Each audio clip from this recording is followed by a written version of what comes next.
Salut, bienvenue pour ce premier live du retour de Bonjour Internet. Je suis évidemment ravi de reprendre ces lives qui vont évoluer sur la forme, sur le rythme. Évidemment, donc comme je travaille en rédaction actuellement, je ne peux pas proposer des lives toutes les semaines. J'essaierai d'en proposer une fois par mois. J'aimerais bien me fixer ça, mais ça dépendra évidemment. Dans tous les cas, ça sera disponible en replay sur YouTube et en podcast. Que dire d'autre, à part que je suis très content. Ça a évolué un petit peu sur le format, vous allez voir. Je vais traiter d'un peu moins de sujets, mais je vais essayer de les développer un peu plus. Et puis voilà, vous pouvez suivre ce que je fais sinon sur Instagram, Vincent Internet, ici sur Twitch, et puis il y a mes articles qui pop de temps en temps sur le site du Monde. Voilà, on va commencer tout de suite avec un premier sujet. Alors, le premier, comment dire, la première catégorie que je voulais faire, c'était des petites infos, c'est-à-dire comment dire, des infos qui sont pas forcément publiques ou qui sont passées un petit peu inaperçues et qui sont quand même, je trouve, intéressantes. C'est des petites, voilà, des petites choses que vous verrez peut-être pas forcément ailleurs, mais dont je voulais parler. Je vais vous passer un extrait d'une vidéo de Cyprien qui date d'il y a 1 an à peu près. Vous allez voir de quoi je vais parler parce que j'ai appris quelque chose de nouveau. Il y a 5 mois, un abonné m'envoie un message et me dit j'étais sur Instagram et je suis tombé sur une pub vidéo avec toi dedans. Je suis dans une pub sur Instagram, comment ça? Admirer? Le célèbre youtubeur et comédien Cyprien Yov a créé une nouvelle application mobile déjà installée par plusieurs milliers de Français où tout le monde peut gagner des milliers d'euros chaque jour. J'essaie toujours d'aider les gens et cette application permet d'augmenter les revenus. C'est pourquoi j'ai décidé de parrainer un fonds de prix. Je dis, même si ça paraît évident, mais ce qu'on dit, la présentatrice et moi, c'est généré par une IA. Ok, on n'a jamais dit ça. Pour résumer, des gens font croire que je fais la promotion d'un jeu mobile, qui est très certainement une arnaque. Franchement, j'ai signalé la publicité, mais depuis 5 mois, il y en a des dizaines qui sont sortis. Voilà, donc en gros, c'est un problème qui est pas nouveau. Vous en avez forcément vu passer si vous êtes sur TikTok, peut-être même Instagram, où vraiment donc, avec les outils d'IA, c'est de plus en plus facile. C'est-à-dire des arnaqueurs qui veulent vous vendre une application souvent frauduleuse ou un produit frauduleux, qui vont aller piquer l'image, la voix d'une personnalité réputée, de confiance sur les réseaux sociaux pour lui faire dire des choses et faire vendre un produit. Effectivement, Miss Mev, merci de le dire, et Eliska, vous l'avez mentionné, Julien Méniel a le même souci. J'en ai parlé avec lui il y a quelques jours en le croisant, et vraiment c'est assez infernal. Et donc ça montre bien que ça continue, que ça se développe de plus en plus. Il y a eu aussi, il y a 2-3 jours, Dr Nozman, en faisant une vidéo où il explique pourquoi il a percé au Japon, il en a parlé des mêmes soucis, parce que c'est comme ça aussi que je suis tombé là-dessus. Il y a des fausses pubs pour des espèces de produits pour lutter contre la perte de cheveux. Me demandez pas pourquoi ça s'est tombé dans mon TikTok. Mes cheveux vont bien pour l'instant. Mais en gros, l'image de Dr Nozman, mais aussi celle de Michel Simès, et même de certains plateaux de la matinale de France 2, je crois, ont été repris pour faire la promotion d'un produit qui s'appelle Nicer Hair, qui est, et voilà, ils piquent, ils volent l'image de ces gens-là pour ça. En ce moment, il y a vraiment une fausse pub qui reprend ma tête et ma voix sur TikTok faite en IA. Tombez pas là-dedans. Vous êtes pas mal à m'envoyer des messages en sachant pas vraiment si c'est de l'IA ou moi. Non, c'est pas moi. Et c'est assez fou d'ailleurs. C'est un délire, c'est scandaleux. Faites très attention avec ce genre de pub. Mais bon, je suis sur le dossier, ça devrait pas en rester là. Bref, assez rapide. Voilà, donc il dit qu'il est sur le dossier, donc j'imagine qu'il a porté plainte, etc. Enfin, qu'il va essayer de remonter, comme l'a fait Cyprien, à la source de ces vidéos-là. Et en fait, il y a quelques jours, je discutais avec quelqu'un qui travaille pour une société qui est chargée de produire des vidéos de ce type-là, qui volent le contenu de créateurs de contenu, le contenu de créateurs d'influenceurs, pour produire des publicités, des détournements publicitaires vantant des produits de différents types. Et pour le coup, il m'a dit que ça allait même plus loin, parce qu'en fait, les influenceurs, bah, pour le coup, quand il y a des pubs qui pop, bah, il y a des abonnés qui tombent dessus et qui les envoient aux influenceurs et qui disent: «Bah, non, c'est pas moi» et cetera, et donc ils cherchent à remonter la piste de qui a fait ça. Il y a des plaintes qui peuvent être déposées ou juste, bah, genre, des prises de contact pour leur demander de supprimer, les vidéos. Et donc maintenant, ce qu'il fait, c'est qu'il y en a, pour éviter des attaques et des procès, en fait, elles volent des images d'influenceurs, mais elles modifient légèrement le visage ou la voix, et publient la publicité, telle quelle. C'est-à-dire que c'est une façon de se protéger un peu, tout en produisant des vidéos qui semblent vraiment familières, aux yeux des fans des influenceurs et donc peut-être dignes de confiance, et peut-être que ça peut les pousser à l'achat, en fait. Et donc, j'ai pu voir certaines de ces vidéos où on reconnaissait, le décor, l'ambiance, le cadre, d'une personnalité connue, sur internet, mais c'était pas, le même visage. Et donc, voilà, j'étais assez perturbé par la vidéo. Je me demandais: «Est-ce que c'était vraie pub pour, l'application? Pourquoi ça a l'air d'être la même personne, mais pas vraiment?» Et donc en gros, pour eux, c'est vraiment, une façon, donc c'est à la fois du vol d'images de base pour nourrir l'IA, qui va ensuite produire un autre type de vidéo, et en même temps, pour eux, c'est une façon de un peu se protéger ou de dire, si on vient les interpeller derrière: «Ah mince, on savait pas».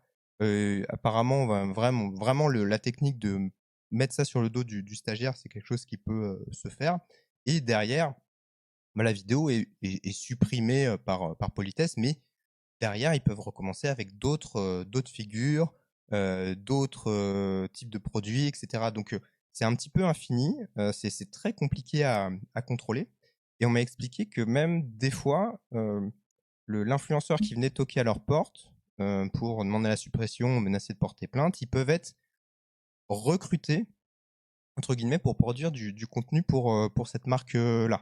Donc en gros, c'est une espèce de retournement complet où, la personne qui se fait, voler le contenu va finalement, potentiellement, des fois rentrer dans le jeu des marques et des sociétés qu'il y a derrière, tout ça, quoi. Donc c'est très, très, très compliqué. Alors la question de Léolu est très intéressante parce que ça contourne le plagiat et la propriété intellectuelle. Ça, faudrait, que j'en parle vraiment à des spécialistes de ça. Je pense à Avocat 911, cette team qui est vraiment spécialisée, là-dessus. Je connais une autre juriste d'ailleurs aussi à qui je pourrais, demander, j'ai pas la réponse exacte, mais en fait, je pense que quand il y a des éléments tellement reconnaissables qui laissent croire que vous êtes, face à un contenu de la personne dont l'image est volée, même si c'est pas exactement la même chose, je pense qu'au niveau de la loi, ça peut pas être sans conséquence, quoi. Voilà. Après, encore une fois, je suis pas, juriste, et cetera, mais voilà, c'est un problème qui se développe, vachement, et heu et voilà, donc on m'en a parlé, récemment. Évidemment, il y a ça n'existe pas, que en France, hein. Il y a, Paedov qui cite, c'est Kaby Lame, qui a vendu, son image pour des centaines de millions de dollars, et qui, en gros, en échange, donc va permettre la création de contenu à partir d'un double numérique de lui-même. Donc il y a ce mouvement-là, qui se développe, et à l'inverse, il y a des gens comme Matthew McConaughey, donc l'acteur, qui a déposé sa voix, je crois, ou son image, qui a essayé de faire en sorte de verrouiller l'utilisation de sa voix, de qui il est, et cetera, pour se protéger de ce type de détournement. Donc peut-être qu'on va être amené à devoir, c'est un débat qui existe déjà de plus en plus, à, limite déposer son visage, sa «marque» entre guillemets, pour essayer de se protéger un petit peu de tout ça, quoi. Donc voilà, c'est assez préoccupant. Voilà, c'est un sujet qui m'intéresse énormément, sur lequel j'aimerais bosser, plus en détail. Donc hésitez pas, et je vous le dis de manière générale, si vous voyez passer des infos, que ça soit là-dessus ou d'autres choses, voilà, si vous êtes témoin de certaines choses aussi, vous pouvez me contacter sur Instagram, donc dans son internet, ou sur mon mail, si vous le voulez aussi, que j'ai dû mettre, je crois, sur ma page Instagram également. Voilà, donc ça, c'était un premier petit truc que je voulais évoquer avec vous. Voilà, là, je vous montre rapidement, c'est Nicer Air, c'est ces fausses vidéos qui existent, qui reprennent donc les images de Dr Nozman, Michel Simès et de certains présentateurs télé, et ça tourne vraiment en boucle. Je crois qu'il y avait Poisson Fécond aussi. Et effectivement, il y avait eu des détournements de faux articles, comme si c'était des articles du Monde, mais qui sont en fait des arnaques, etc. Enfin bref, c'est délirant, c'est vraiment extrêmement préoccupant. Et là, on parle d'un détournement à des fins pécuniaires, mais il y a des détournements à des fins juste de violence pure et dure, de cyberharcèlement, de chantage, tout ça. Donc voilà, là, c'est juste que c'est quelque chose qui s'industrialise, qui est géré par des entreprises. Et donc, c'est un vrai sujet, je trouve. Et je voulais vous en parler parce que j'avais eu cette discussion qui m'avait marqué. Salut Lara, salut. Oui, beaucoup avec Emilien récemment. Ouais, est-ce qu'en plus, Emilien, comme il perce beaucoup sur TikTok, que c'est un visage qui est à la fois connu des gens sur les réseaux sociaux et des gens plus habitués au public télé, bah, c'est la cible parfaite pour ça, en fait, je trouve. Et ça, c'est terrible. Autre mini info, mais ça, c'est passé, voilà, comme ça, au détour d'une phrase. C'était pendant une conférence lors de Média en scène. Média en scène, c'est un événement où des acteurs des médias traditionnels ou plus numériques, on va dire, viennent discuter, échanger. C'est une espèce de jour de conférence un peu professionnel, mais pas seulement. Mais voilà, et c'est des discussions qui, pour des personnes comme moi, sont assez souvent intéressantes. Et merci Emeline, merci beaucoup. Et il y a eu un échange entre Emmanuel Chin et Joyka. Alors vous dites comme ça, c'est pas forcément évident, mais Emmanuel Chin, c'est la société de production Éléphant. Et Éléphant, c'est une société de production qui avait été rachetée et qui appartient à Webedia. Webedia qui a signé en exclusivité, qui a en exclusivité Joyka. Donc les deux sont en fait collègues.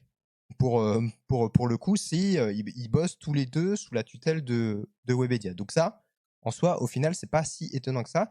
Et le but de la discussion, c'était effectivement, en gros, comment les créateurs de contenu accélèrent la transformation de la production, les ponts qu'il y a avec la télévision, etc., etc. Et l'échange, voilà, était très court, mais il y avait quand même quelques petits trucs intéressants, notamment un petit passage. Merci Polo pour le prime, merci. Ou Joyka, c'est les deux Chavannes ou Michael Youn d'aujourd'hui. Enfin, c'est d'abord Joyka et Squeezie, mais je veux dire, ils ont créé, et d'ailleurs on prépare pour France Télé avec Cyprien un grand documentaire qui raconte la révolution YouTube. Comment ces talents ont cassé le plafond de verre de la télé. Voilà, donc ça c'est juste un détour d'une phrase, mais ça avait été dit nulle part à mon sens jusque-là, l'information, voilà. C'est juste que, donc, a priori, il y a un documentaire qui sera produit par Éléphant, donc Webedia, qui racontera l'histoire de YouTube pour France Télévisions. Donc, voilà, moi, je trouve ça intéressant. J'en avais entendu parler forcément un petit peu il y a longtemps pour différentes raisons. Mais là, je suis assez curieux de voir comment ils vont amener ça. Parce qu'encore une fois, voilà, ça sera forcément, effectivement, comme vous dites, une version de l'histoire. Ça sera produit en partie donc par Webedia. Je me demande vraiment comment ça va, quel prisme ils vont aborder. Est-ce que comme le documentaire de Squeezie, il y aura forcément un côté genre, c'est la vision de Squeezie, c'est réalisé par son meilleur ami, c'est produit par sa boîte de production, etc. Voilà, je suis toujours curieux, mais je me demande toujours un petit peu quelles seront un peu les limites du discours, du point de vue, quoi. Je vais regarder ça avec grand intérêt, mais je suis toujours en attente de documentaires journalistiques faits par des journalistes à propos des youtubeurs. Et effectivement, le documentaire qui a été fait sur Lena Situation n'a pas très bien marché. Lena, elle en a pas du tout fait la promotion sur les réseaux dans mes souvenirs. C'était pas un documentaire produit par Lena, hein. C'était un documentaire produit par Banggoumi, je crois. Enfin, par la team donc de Yann Barthès, Quotidien et tout. C'était pour TFX, je crois, TFX. Et donc, voilà, ça avait pas super bien pris. Voilà, à voir comment Cyprien le fera. Il y a forcément une dimension artistique qui, je pense, sera intéressante à voir au vu des courts-métrages qu'il réalise. RMC Story, peut-être, oui, pardon, pour le documentaire sur Lena Situation. Donc voilà, petit truc au passage. Je supprime mes petits onglets pour décharger un petit peu de trucs. Voilà. Éléphant qui rejoint le groupe Webedia, c'était en 2019. Comme je vous le précisais juste avant. Autre petite info, enfin 3 petits trucs, c'est Squeezie. Alors moi je m'intéresse beaucoup à Squeezie en tant qu'homme d'affaires, en tant que mastodonte du divertissement quoi. C'est un industriel du divertissement à mes yeux désormais. Donc je m'intéresse beaucoup à ce qu'il met en place, etc. Et là, ce que je vais vous dire, c'est des informations publiques. Il n'y a pas de genre de grands secrets et tout. C'est juste que, comme je m'intéresse à ça, je vois passer plus d'informations là-dessus. Et en gros, il a lancé l'année dernière 3 sociétés. Il a lancé une société qui s'appelle Do Nectar, une autre qui s'appelle Ami et une autre qui s'appelle SLH Consulting. La première, donc c'est une société par action simplifiée, c'est une SAS. C'était lancé en avril dernier, ça s'appelle Do Nectar. Et ça a été lancé avec Laurent Rumailleur. Laurent Rumailleur, c'est un des big boss de Bump, donc l'agence de Squeezie, que Squeezie appelle Lolo. Hein. Vous avez peut-être vu dans le documentaire sur Squeezie, de Squeezie d'ailleurs, il apparaît. Dans le making-of du dernier GP Explorer, il apparaît aussi. Et donc là, il est dirigeant de cette entreprise qui s'appelle Do Nectar. Et c'est une entreprise dédiée à l'organisation d'événements sportifs et la gestion de projets événementiels, notamment dans le domaine du sport et du sport électronique. Ça peut être l'animation et le développement d'un club de sport, notamment l'organisation et la gestion d'équipes de joueurs, la participation à des compétitions, etc. Donc, il y a peut-être un truc intéressant aussi qui sera à suivre là-dessus, puisque on le sait, Gentlemates, c'est géré différemment via Gotaga, Brooks, etc. Là, en avril dernier, il a monté une autre société pour des événements sportifs et la gestion d'équipes d'un club de sport. Donc voilà, donc affaire à suivre, ça c'est le premier petit truc que je trouvais intéressant. Et ensuite, il a monté 2 autres boîtes beaucoup plus liées au conseil en relations publiques et en communication. La première, c'est Ami. Il a monté avec Amine Mathieu. Et il avait organisé le DTR avec Bump. Oui, ils ont créé une société avec Billy pour gérer le DTR. Voilà. Ce sera peut-être sa ligue de F4. On verra vraiment. Ça peut être assez intéressant à suivre. Donc l'autre société, donc Ami, il a créé avec Amine. Et donc là, c'est l'organisation d'événements, la réalisation d'études, la négociation de droits d'image, la communication, le marketing, le conseil, la publication, l'édition de revues de presse, commercialisation de merchandising, de produits agroalimentaires, etc. Donc là, on est vraiment beaucoup plus sur le domaine de la communication, tout comme SLH Consulting, qu'il a créé quasiment en même temps, je crois que c'était en novembre. Là, pour le coup, c'est seulement lui, et c'est aussi pareil, conseil pour les affaires et conseil de gestion. Donc voilà, le conseil en gestion et autres conseils pour les affaires à destination des entreprises, le conseil en marketing, communication et stratégie d'influence, création et développement de marques, la réalisation d'études, négociation de droits à l'image, etc. Donc là, on voit bien, et c'était déjà un peu le cas côté Bump via une succursale, je crois, qui s'appelle Speech, il me semble Speech.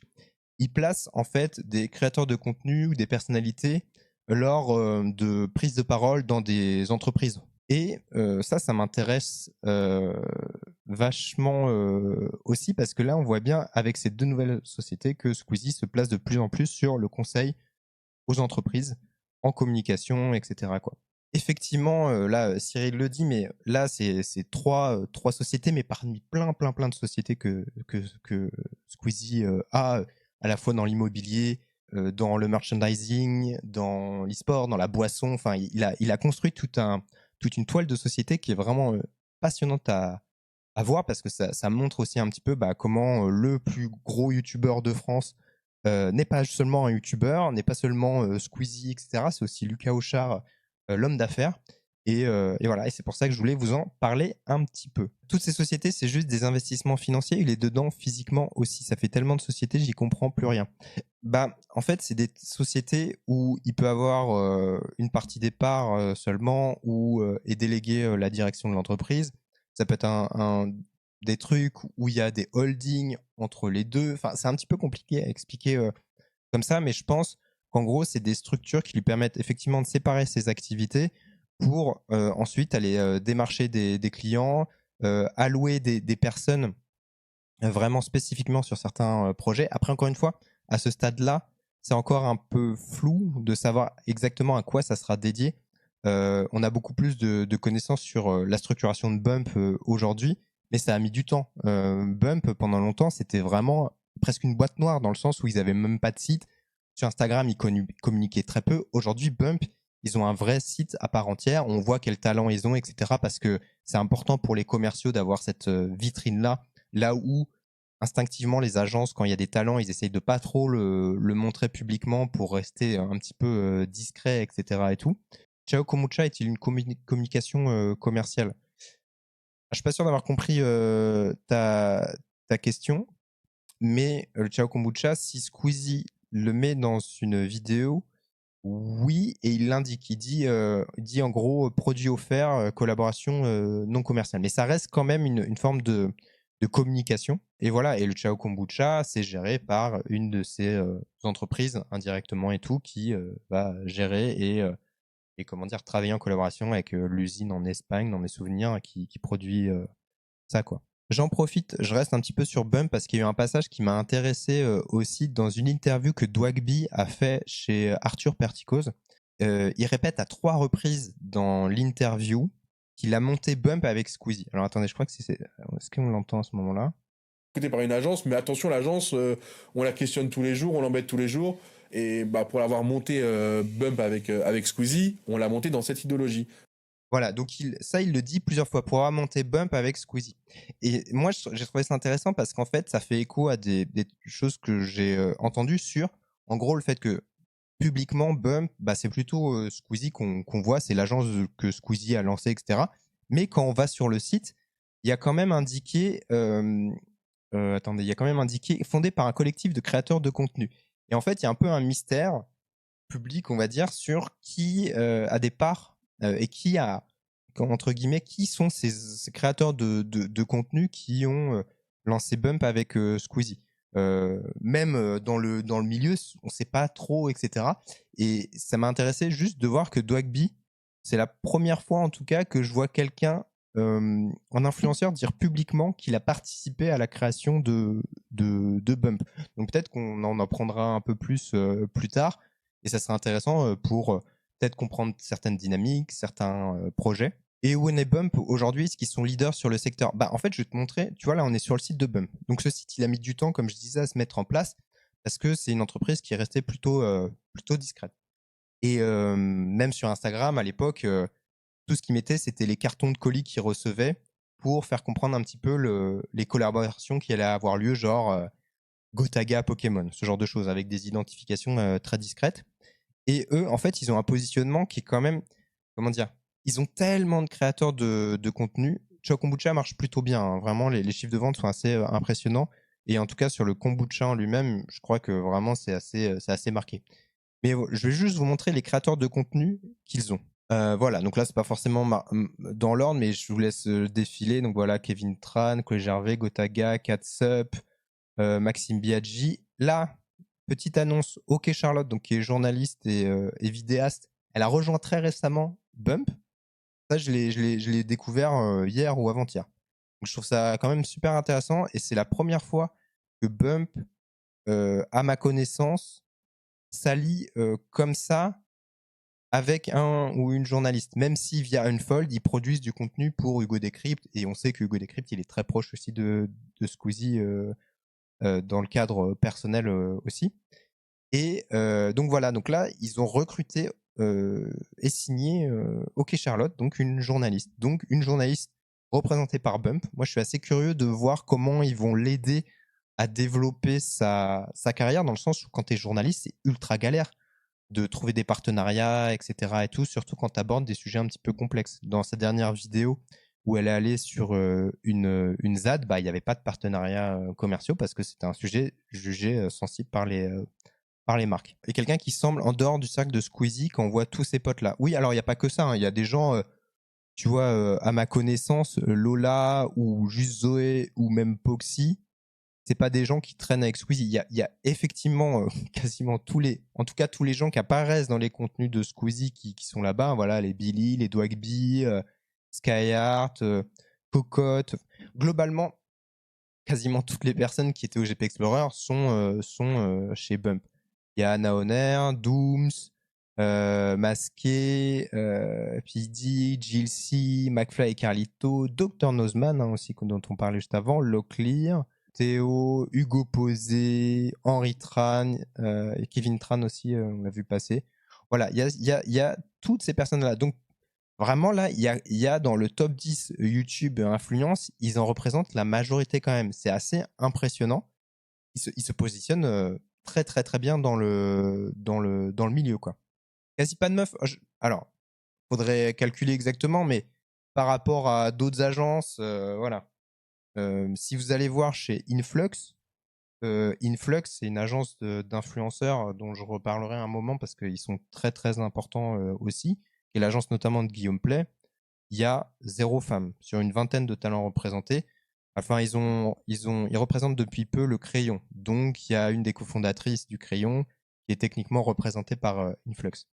Donc là, pour le coup, je trouve que quand même, il y a pas mal de femmes, vraiment, même, j'ai l'impression qu'on est quand même sur du 50-50 quasiment. Donc bon, voilà. Bref, tout ça pour dire que Bump est vachement établi et quand même de plus en plus visible aussi, et il continue à recruter. Donc c'est voilà, toujours une entreprise que j'aime beaucoup suivre, quoi. Au GPI, il y a aussi des streamers qui sont quasiment pas sur YouTube. Je pense à Horty et Baguera, par exemple. J'ai l'impression qu'on retrouve moins ce type de profil chez Bump. Horty, elle a son agent de manière indépendante, et Baguera, elle est chez Nouvel Arc, qui est une agence qui représente aussi Simon Puech, Avamine, etc. Donc eux, ils sont un peu plus indés, on va dire.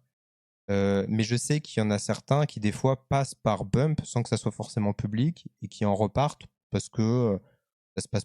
Enfin, c'est pas ce qu'ils espéraient, quoi, forcément. Et puis aussi, il faut savoir que chez Bump, il y a donc énormément de talent. Il y a pas. Ça dépend aussi du nombre de managers qu'il peut y avoir, de commerciaux. Il y en a certains qui peuvent être plus accompagnés que d'autres, etc., quoi. Et Little Big Whale, j'ai l'impression qu'effectivement, elle est partie parce qu'il me semblait l'avoir déjà vue. Parce que c'est une page où j'aime bien aller voir de temps en temps pour voir un petit peu comment se passe le mercato des créateurs de contenu, quoi. Il y a aussi toute la boîte d'Antoine Daniel, JDG et tout. Oui, 20 dont certains sont partis, etc. Aussi. Enfin voilà, bref, on pourra faire un point si vous voulez un jour sur un petit peu les agences parce qu'en vrai c'est passionnant et ça explique plein de dynamiques, notamment dans les contenus. Évidemment, quand vous faites dans une même vidéo intervenir, dans votre vidéo, si vous êtes youtubeur, si vous faites intervenir quelqu'un de la même agence que vous, et ben c'est encore plus valorisant pour l'agence au global, puisque ça va augmenter la visibilité de l'autre personne, elle sera plus bankable, etc., etc., etc. Donc il y a des dynamiques qui sont vraiment trop intéressantes à observer. PO.org Agency, voilà, effectivement, avec Enjoy Phoenix. Ouais. Un grand quiz, qui est chez quelle agence? Ah, ça sera peut-être dur parce qu'il y a vraiment certains qui entretiennent le mystère, quoi. Vous l'avez vu il y a pas longtemps, Domingo, il a annoncé 1 an après, il était plus affilié directement avec Webedia. Donc ça, c'est assez, ça passe un petit peu sous les radars. Alors Antoine Daniel, je dirais pas forcément que c'est une boîte ensemble. Je sais pas s'ils ont des parts, etc. dans 20, mais ils sont à ma connaissance aujourd'hui encore, en tout cas, représentés par la même agence. Oui, Domingo, il a annoncé, ça fait 1 an maintenant, mais il a annoncé officiellement là sa scission directe avec Webedia, même si l'émission Popcorn appartient toujours à Webedia et qu'il est toujours avec eux pour la production de l'émission. Du coup, comment les annonceurs font pour savoir qui est représenté par quelle agence s'ils communiquent pas dessus? Excellente question, Barbure. Parce que sache que certaines agences font croire qu'ils représentent tel ou tel créateur de contenu aux marques en disant « Ah, vous voulez un tel pour votre pub, là? Il n'y a pas de problème, nous, on le connaît très bien, il est chez nous et tout, machin. » Alors que c'est pas vrai, il n'y a pas d'exclus du tout ou quoi, voire ils sont dans une autre agence. Et ça leur permet comme ça de profiter un petit peu de ça aussi. Donc les marques, des fois, comme elles y connaissent pas grand-chose, elles vont se reposer sur des agences marketing d'influence qui sont censées mieux connaître, mais qui, elles, vont aller piocher à droite à gauche et tout. Et il y a d'autres créateurs de contenu qui, des fois, essayent de faire sauter, entre guillemets, un des intermédiaires pour avoir une part plus importante de budget qui leur revient à eux dans leur boîte et tout. Enfin, il y a tout un jeu de puzzle qui se met en place. Globalement, en fait, c'est quand les marques mettent en place des posts spécifiques vraiment de gens dédiés aux collaborations avec des influenceurs que ça devient plus vertueux pour eux en tout cas, et où ils se font un peu moins balader à droite à gauche dans le milieu qui effectivement reste assez opaque encore, quoi. Voilà. Et ils se prennent une com, effectivement, il y a une com qui est prise. Et aujourd'hui, maintenant, il y a la plupart des agences, en tout cas, sont beaucoup plus transparentes qu'avant avec leurs influenceurs sur la com qu'eux récupèrent. Par le passé, les influenceurs, c'était pas forcément dans les échanges de mails. Et bah, en réalité, entre ce qui était facturé au client et ce qui était montré à l'influenceur, il y avait une différence. Webedia, je dirais pas forcément ça. Ils sont quand même très bien positionnés, mais Bump, je trouve qu'en termes de force de frappe, c'est quand même pour moi ceux qui surnagent vraiment actuellement dans le milieu, quoi. On l'a vu avec le nombre de talents, quoi. C'est assez fou. Bref, je pensais pas faire autant là-dessus. Il faut qu'on avance dans le sujet. Je vais tousser un coup et on va passer au sujet suivant. Super, encore un bug, génial. Voilà, mais là on est passé en revue de frais. Vous avez vu, j'ai changé le petit bitonio. Comme ça, tac.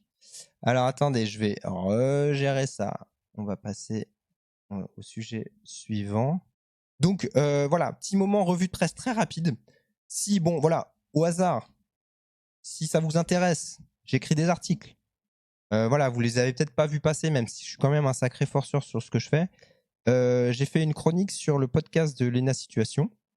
Voilà, où je parle un petit peu, là c'est une chronique, donc je donne un peu plus mon avis. C'était un exercice d'écriture qui était passionnant pour moi parce que c'est jamais facile d'écrire sur Lena Situation, d'amener un discours critique, que ça soit positif ou négatif. Donc voilà, si ça vous intéresse. J'ai fait un papier sur les youtubeurs d'information, sur leur modèle, etc. Je suis salarié au Monde en CDD. Les youtubeurs, donc voilà, ils sont partagés entre le journalisme et l'influence. Enfin, c'est tous les débats sur incarner la publicité, faire des partenariats ou pas, quelles autres alternatives il peut y avoir. Dedans, c'est pour ce papier-là que j'espère avoir Hugo Décrypte, Gaspard G par exemple. Hugo Décrypte qui refuse régulièrement les demandes d'interview hors cadre promotionnel, ce qui est bien dommage, je trouve. Gaspard G, qui je pensais était d'accord au début, puis finalement non.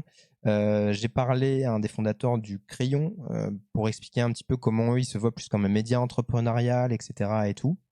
Voilà, j'ai aussi fait en reportage à la Paris Creators Week un papier sur la sécurité personnelle et tous les risques liés à l'activité d'influenceur. Et en gros, donc voilà, ce papier-là, j'ai vraiment beaucoup aimé le faire. J'ai notamment pu parler à Juju Fitcat pour l'article, donc c'était très intéressant, elle avait beaucoup de choses à dire.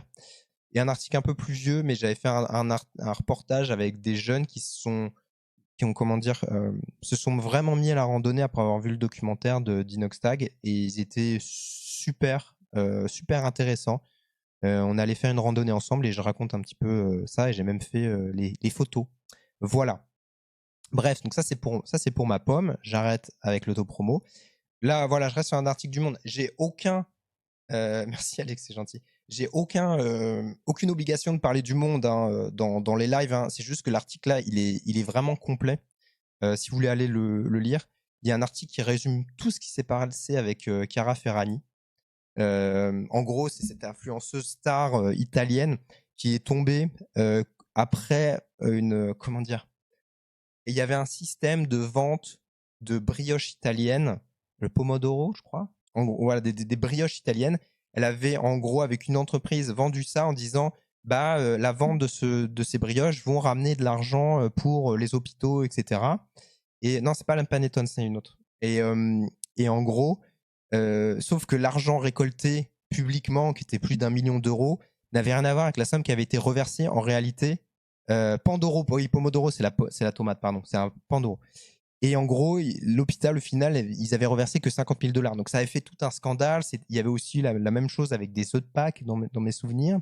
Et donc, en gros, cet article revient vraiment sur la chute de cette influenceuse qui était quand même une gigastar, une des plus importantes au monde. Parce que là, elle a été, comment dire, elle a été acquittée dans son procès. Elle a été acquittée aussi seulement parce qu'elle avait déjà payé une amende d'1 million d'euros, hein, d'ailleurs, je crois, après les plaintes qui avaient été déposées par une association, dans mes souvenirs. Donc voilà, elle a aussi été acquittée pour cette raison-là. Et elle n'a pas vraiment disparu des réseaux. Elle se montre un petit peu, elle s'est montrée à la télé, etc. Enfin, il y a un chemin de repentance qui se met un petit peu en place, quoi. Voilà. Et effectivement, Chiara Ferragni, c'était une ref pour plein de gens, notamment Lena Situation, parce que Chiara Ferragni, elle avait des liens très marqués avec le milieu de la mode, etc. Enfin, c'était Lena Situation, sans les scandales de Chiara Ferragni, c'est l'équivalent en France actuellement. Hein. Voilà, donc elle est accompagnée par une agence de communication vraiment qui l'aide à essayer de remonter un petit peu la pente et tout. Et oui, il y a eu aussi son divorce avec un rappeur. Enfin bref, c'est un parcours qui est dingue en fait. Et donc cet article-là, on parle bien, je trouve. Libération a sorti un portrait de Justine Rist, la patronne de YouTube France, qui est une personnalité assez intéressante parce qu'elle est passée par le passé. Terrible. Elle est passée par Twitter en employeur. Elle a bossé aussi dans le monde de la télé. Elle connaît très bien Alexia Laroche-Joubert. Voilà, donc c'est la papesse un petit peu de la production télévisuelle.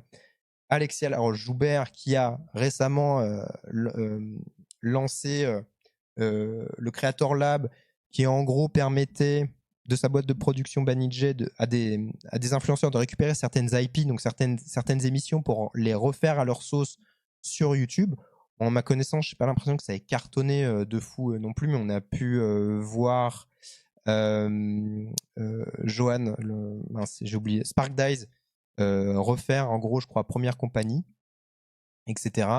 Donc en gros, c'est super intéressant, je trouve, d'en apprendre plus sur Justine Rist et de voir qu'elle est très proche d'Alexia Laroche-Joubert, qui justement développe des ponts avec YouTube et les YouTubeurs, qui en plus va lancer une plateforme avec sa boîte où les YouTubeurs pourront déposer leurs IP, leurs formats, pour les protéger, entre guillemets. Voilà, les conditions, les détails de tout ça sont encore à voir, je trouve. Mais bref, super intéressant, je trouve, de voir comment plein de dynamiques personnelles, des fois, peuvent faciliter des dynamiques professionnelles ensuite. Leurs IP, comme je disais, c'est les propriétés intellectuelles. Une IP, Danse avec les stars, c'est une IP. Le GP Explorer, c'est une IP. C'est des marques, en gros, des marques de concepts médias. Voilà. Ouais, 100 000 vues, le reboot de la compagnie. Ouais, c'est... Voilà. Mais ça a été... Il y a une communication un peu étrange, je trouve. Il y avait ça. Il y avait ce papier du New York Times sur les usines d'arnaqueurs qui sont au Myanmar. Et en gros, en fait, c'est des employés chinois au Myanmar qui sont des fois employés contre leur gré, qui sont enfermés, qui sont pris en otage et qui sont obligés, en gros, de créer des scams pour arnaquer des gens, notamment aux États-Unis, des arnaques à l'amour, hein, en gros, pour leur soutirer de l'argent. Et il n'y a pas longtemps, il y a l'armée qui a envahi ce centre-là. Il y a une journaliste du New York Times qui a pu y aller et qui a filmé l'intérieur. Et c'est assez hallucinant, je trouve. Et elle tombe sur des employés qui sont quand même restés dans l'usine parce qu'en fait, ils n'ont pas le choix. Ils espèrent être réemployés. Enfin, c'est terrible. Il y a eu déjà des articles sur le sujet par le passé. Mais vraiment, vraiment, faut voir ça de manière industrielle. C'est vraiment des usines à scam qui sont là pour voilà, arnaquer les gens un peu autour du monde. Ça a été industrialisé de manière démentielle, quoi. Voilà. Donc ça, c'est un truc super, super intéressant. Petit sujet aussi là un peu plus léger, mais qui montre un petit peu aussi les paradoxes de la vérification d'âge. C'est un petit article du Daily Dot, qui est un site que j'aime beaucoup, sur lequel je vais de temps en temps. Pour outrepasser le système de reconnaissance faciale et de reconnaissance d'âge qu'il y a sur Roblox, il y en a certains qui font des tutos, qui se maquillent pour se vieillir, pour outrepasser ça, quoi.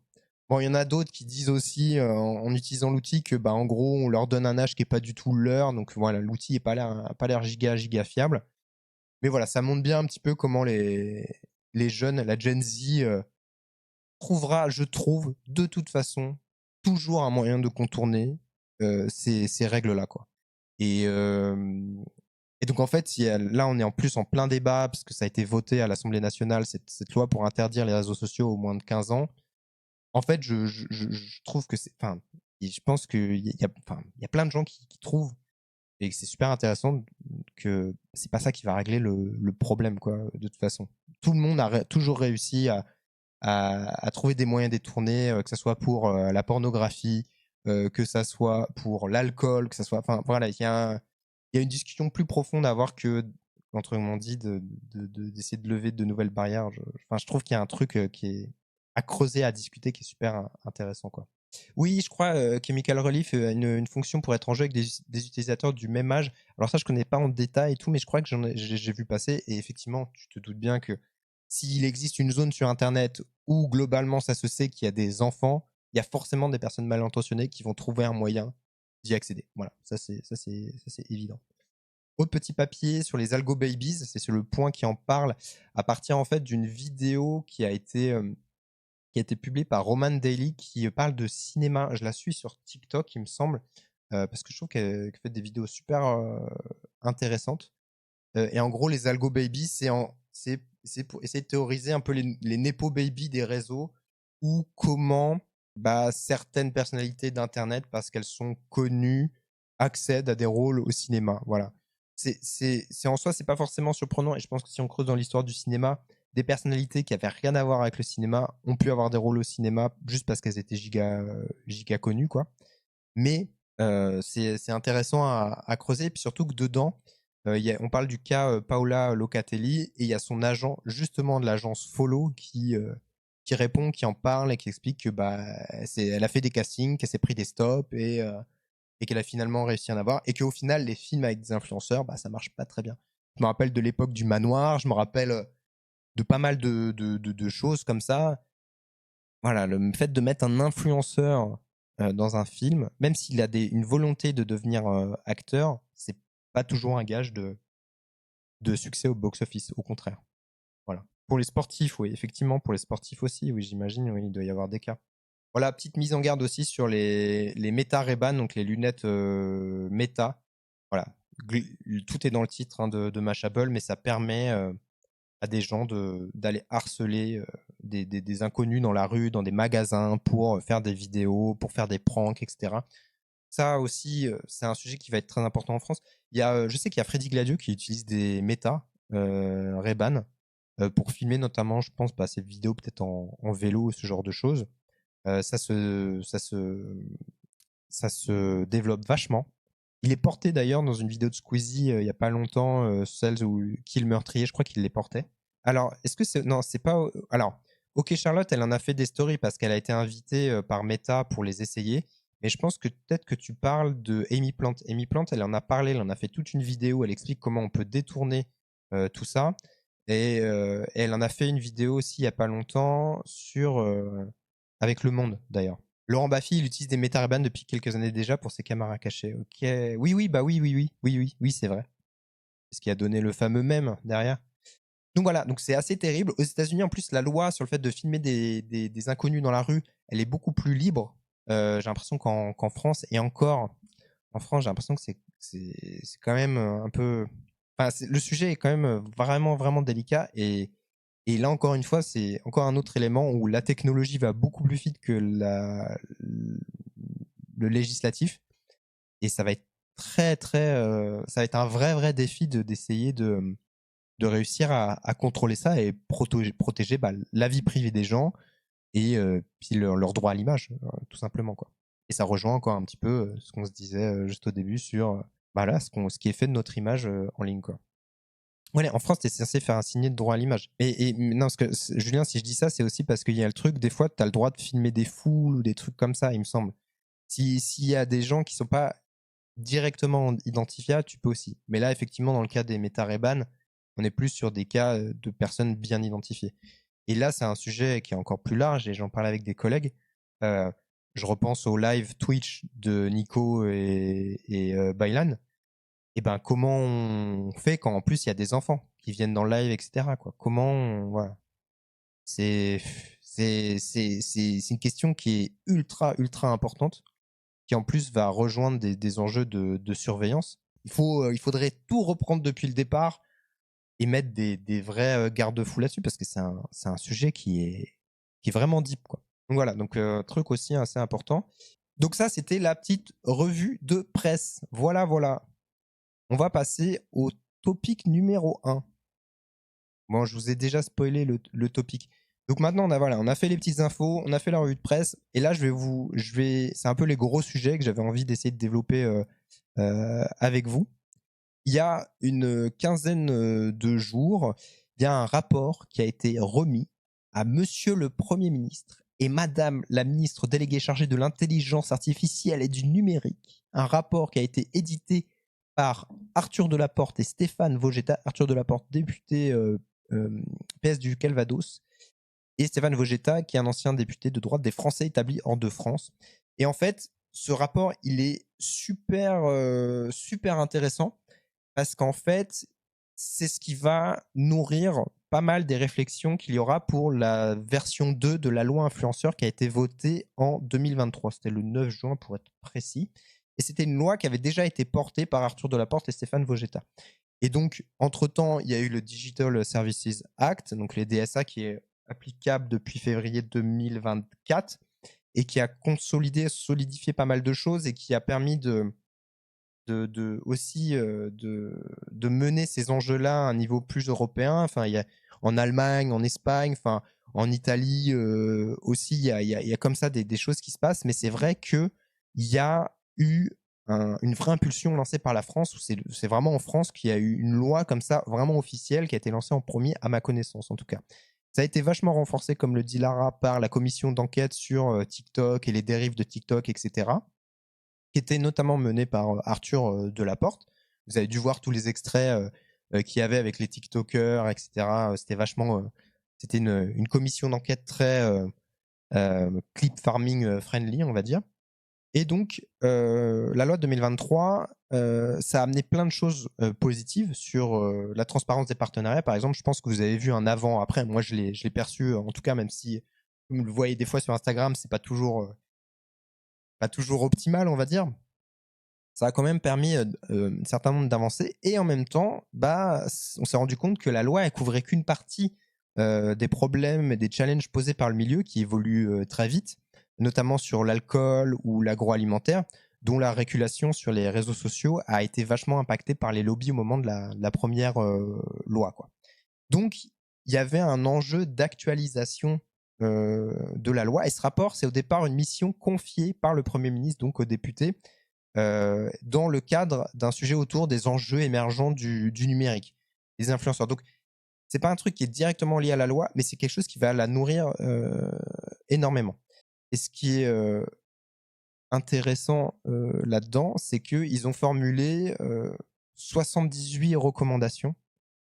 C'est les missionnaires. En fait, en gros, des fois, je vais dire les missionnaires, mais c'est parce que c'est le titre, parce qu'ils sont chargés de mission pour réaliser ce rapport-là. Et donc, ils sont dénommés comme les missionnaires. Donc, ils ont fait des auditions avec pas mal de gens, et donc les auditions avec les TikTokers, etc. Ça a été vachement aussi marqué par le décès de Jean Portmanov, donc ce streamer sur Kik, dont vous avez forcément entendu parler, dont le décès est survenu l'été dernier. Et il a été remis, donc il fait 140 pages. Il a été remis le 16 janvier, enfin mi-janvier. Et donc je l'ai lu et je me suis dit que j'allais vous faire un peu un résumé et essayer de rebondir sur certaines choses que je trouvais vachement intéressantes. On commence évidemment, il y a ce qui ressort au tout départ, c'est évidemment le besoin de légiférer sur les lives TikTok. Bon, je pense que vous avez vu des lives, etc. C'était au cœur aussi des commissions d'enquête, mais il se passe quelque chose sur les lives qui est des fois pas normal dans la façon dont certains influenceurs poussent leurs abonnés aux dons. Des fois, c'est des enfants qui vont utiliser la carte de crédit, la carte bancaire des parents, etc., pour faire des dons. Ça peut représenter des sommes phénoménales. Et donc, voilà, il y a une volonté, ou en tout cas une recommandation de la part des missionnaires ils encouragent en tout cas à mieux légiférer là-dessus, et donc à poursuivre les influenceurs qui font des lives et qui ont des pratiques commerciales dites agressives ou des pratiques commerciales trompeuses. Ils veulent aussi forcer donc les applications à mieux protéger les mineurs. Le cas d'Ophénia, c'est un peu différent. Le cas d'Ophénia, on est plus ce qui avait été décrit des fois comme de la dérive sectaire. Voilà, il n'y avait pas forcément eu énormément de suite, ça avait fait beaucoup de bruit d'un point de vue médiatique. C'était légèrement différent, même si elle est évoquée dans le rapport à d'autres passages. Alors attendez, j'essaie de retrouver le bon endroit. Voilà, on est là-dessus. On est là-dessus. Donc vous voyez, dans le rapport, ils mettent beaucoup de captures d'écran, à plusieurs reprises, ils disent oui, nous avons constaté. Enfin, on sent qu'ils ont passé du temps sur les réseaux sociaux. Ils ont parlé quand même à pas mal de monde, de créateurs de contenu, d'agents, de pas mal de professionnels aussi, des psychologues, tout ça et tout. Et donc voilà, donc leurs recommandations tournent vachement autour de ça. Ils veulent aussi mieux encadrer la promotion illicite ou déjà strictement encadrée dans l'espace physique, notamment de l'alcool et des jeux d'argent et de hasard, qui sont encore très très présents. Je pense que vous le constatez aussi. Il y a un gros travail d'Addiction France, donc cet organisme qui est fait autour de l'alcool, où ils vont beaucoup contacter les créateurs de contenu, des fois leur envoyer des avertissements, des fois porter plainte, etc. Il y a eu des condamnations par le passé. Et je sais que ce travail-là, il en agace certains dans le milieu parce qu'en fait, ils sont intransigeants sur le sujet. Mais il y a un vrai enjeu d'application de la loi E20 aussi sur les réseaux sociaux. Et il y a quelques jours, c'était hier même, il y a eu voilà, l'UMIC, donc qui est l'espèce de fédération des métiers de l'influence, l'union des métiers de l'influence et de la création des créateurs de contenu, qui a pris la parole là-dessus en disant que voilà, le 10 décembre 2025, le tribunal correctionnel de Paris a condamné 2 entreprises pour des actions de promotion autour d'un pop-up store lié au lancement d'une nouvelle gamme de bières. Les marques n'ont pas respecté la loi E20 qui encadre la promotion de l'alcool et ont sollicité des créateurs de contenu. Donc en soi, la loi, elle existe déjà, c'est juste que la mise en application, des fois, elle est plus compliquée, donc ils aimeraient, avec cette recommandation-là, beaucoup mieux l'appliquer. Évidemment, ils ont aussi beaucoup parlé des plateformes de contenu pour adultes, des travailleuses et travailleurs du sexe, voilà, sur OnlyFans, Mime, etc. Donc, ils subissent à la fois un stigma d'une partie de la population et un stigma politique, mais aussi une vraie précarité marquée sur ces plateformes où à cause de pseudo-managers qui sont ravis d'exploiter leur travail ou d'embaucher des chatteurs dans des pays à bas revenus. Donc il y a un vrai défi là-dessus aussi. Les missionnaires, donc, ils estiment que le système de vérification d'âge a quand même été mis en place. Il faut savoir sur OnlyFans, c'est toutes les 60 minutes qu'il faut refaire ce scan du visage. Mais il y a une créatrice de contenu qui leur a dit que ça avait fait fondre ses revenus de 40% parce que bah voilà, un client qui va sur OnlyFans pour payer du contenu d'une TDS, d'un TDS, qui doit toutes les 60 minutes remontrer son visage, etc., alors que c'est plutôt, on va dire, quelque chose qu'on va dire intime, bah ça a découragé beaucoup de gens, quoi. Voilà. Ils veulent aussi renforcer, même si c'est déjà le cas, interdire la promotion de ces plateformes-là sur les réseaux sociaux plus classiques. Et il y a aussi une volonté de mieux protéger les contenus des créateurs risques de contenu, notamment des TDS qui se font voler leurs photos, dont les vidéos sont des fois réutilisées pour créer des deepfakes avec d'autres personnes ou avec elles-mêmes, etc. Voilà. Et là, c'est un enjeu qui touche tous les créateurs de contenu et principalement les créatrices de contenu. Et ça, c'est un vrai enjeu qu'on voit quasiment tous les jours et qui ne concerne pas que les créateurs de contenu. En fait, ça touche des fois des adolescentes, des jeunes femmes qui sont victimes de chantage, qui sont victimes voilà, de cyberharcèlement et tout, quoi. Donc, voilà. Il y a aussi tout un pan qui est super intéressant et super important sur la lutte contre la promotion de l'idéologie masculiniste sur les réseaux sociaux. Voilà, ils le disent, hein, il dit plusieurs obstacles sont apparus à vos missionnaires, évoquons tout d'abord la frilosité des plateformes à faire retirer les contenus incriminés, prétextant une zone grise dans la limite entre liberté d'opinion et contenu incitant à la violence envers les femmes. Donc on montre bien que là, les contenus masculinistes qui incitent à la violence contre les femmes, et ben les plateformes font un petit peu ce truc de sortir le drapeau très américain de la liberté d'opinion, d'expression, etc. Et se réfugier un petit peu derrière ça pour peut-être pas agir comme il le faudrait, quoi. Donc il recommande donc évidemment d'engager des réflexions sur le sujet et d'étendre l'article 24 d'une loi de 1881 relatif à la provocation à la haine ou à la violence à l'égard d'une personne ou d'un groupe de personnes à raison de leur sexe, à la promotion des discours incitant à la haine et à la violence réprimés par ce même article. Donc là, je vous ai cité le truc, c'est un petit peu rébarbatif comme ça, mais en gros, ils veulent essayer de faire en sorte que la violence contre les femmes de la part des mouvements masculinistes soit vraiment beaucoup plus affirmée dans la loi, dans sa répréhension en tout cas. Au passage, je vais rebondir sur deux choses. Il y a une petite news qui est parue, en gros, c'est un article de France 3 Région, qui explique: dans une vidéo vue plusieurs milliers de fois, un influenceur dénonce la mise en place de toilettes non genrées dans un collège de Bordeaux en Gironde. Problème, il s'agit d'un sondage d'élèves de 4e réalisé dans le cadre d'un exercice pédagogique et non d'un réel projet. La principale de l'établissement, filmé à son insu, a porté plainte contre l'influenceur. Plusieurs choses à noter là-dedans. L'influenceur en question, c'est un certain Johan Paver, je pense qu'on prononce comme ça. C'est donc un ancien candidat de Reconquête et qui a fondé le collectif Eros, qui se présente comme le petit frère LGBT des fémo-nationalistes de Némésis. Donc voilà, donc il y a cet influenceur-là qui a fait cette vidéo-là sur des soi-disant toilettes genrées qui seraient installées dans un établissement scolaire, ce qui n'était pas le cas en réalité. Et en fait, ce qui, moi, m'a interpellé, c'est qu'il dit: des collégiens m'ont contacté sur Instagram. Ils auraient expliqué à l'influenceur que le collège a un projet de toilette non genrée.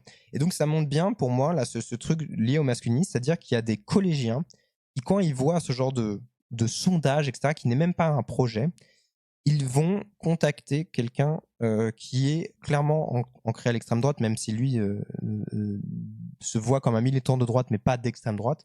Et il se dit quand même proche de la branche RN et Reconquête.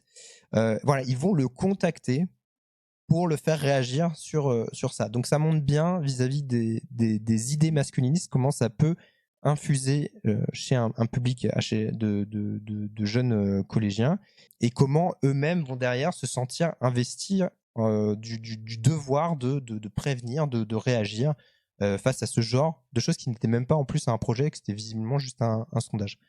Voilà. Là-dessus, sur ce sujet-là, je vous conseille vivement aussi d'aller voir de suivre le travail de Pauline Ferrari de manière générale, qui est une journaliste indépendante qui travaille depuis des années sur le masculinisme, notamment en ligne, et qui a fait un retour très intéressant sur le dernier rapport de l'état du sexisme en France, qui a été publié par le Haut Conseil à l'égalité.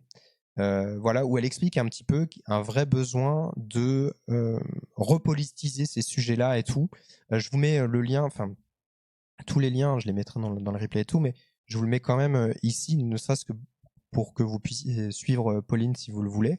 Mais elle a fait ce post-là qui est super intéressant pour prendre un peu de recul par rapport à ce rapport qui a été très médiatisé, comme souvent avec les rapports du HCE. Voilà, big up à Pauline. Autre aspect intéressant du rapport, c'est évidemment structurer le milieu. Il y a un gros truc autour de la structuration du milieu des créateurs de contenu pour faire en sorte, entre guillemets, ah oui, bon là, c'est un passage sur comment mieux lutter contre les TikTok Shop et la vente de produits de contrefaçon. Donc ça, ceci, c'est un gros sujet. Mais sur la structuration du milieu, ce qu'ils veulent, c'est une montée en puissance budgétaire du fonds d'aide à la création pour les plateformes sociales qui est porté par le CNC. Vous l'avez peut-être vu, il y a une aide du CNC qui est montée à 3 millions d'euros aujourd'hui. Le modèle, il a évolué là en janvier. Et c'est une augmentation de 50% par rapport à la somme d'avant, mais ça reste modeste par rapport au montant des taxes, notamment de la taxe sur les services de vidéo et de vidéo à la demande, qui est récoltée chaque année auprès de YouTube, par exemple. Donc, en gros, les missionnaires veulent encourager à développer ce fonds, à l'augmenter. Et il y a pas mal de gens, ça crée pas mal de questionnements, en tout cas, le montant de 3 millions d'euros pour des acteurs des plateformes actuellement qui se demandent pourquoi elles sont taxées une telle somme qui est quand même qu'elles estiment importante, et que c'est une somme qui se retrouve inférieure, bien inférieure en tout cas, dans le reversement dans ce fonds et donc aux créateurs de contenu, quoi. Il y a aussi eu beaucoup de débats, de questionnements sur le financement ou non des contenus d'information. Voilà, c'est autour du CNC et de ce talent qui s'appelait le CNC Talent, cette bourse, pardon, qui s'appelait le CNC Talent.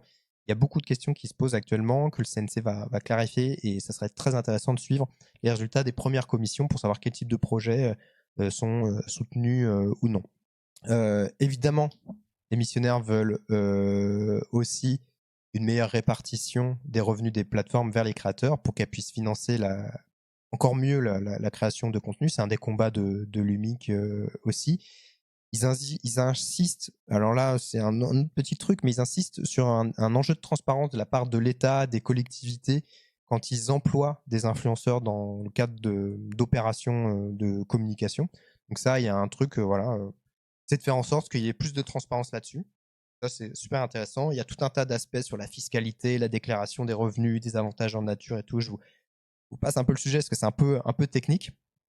Il y a aussi un autre point intéressant, il y a une recommandation, c'est la création d'une fédération de l'influence autour d'organes représentatifs et syndicaux dont les droits et obligations seraient inscrits dans la loi.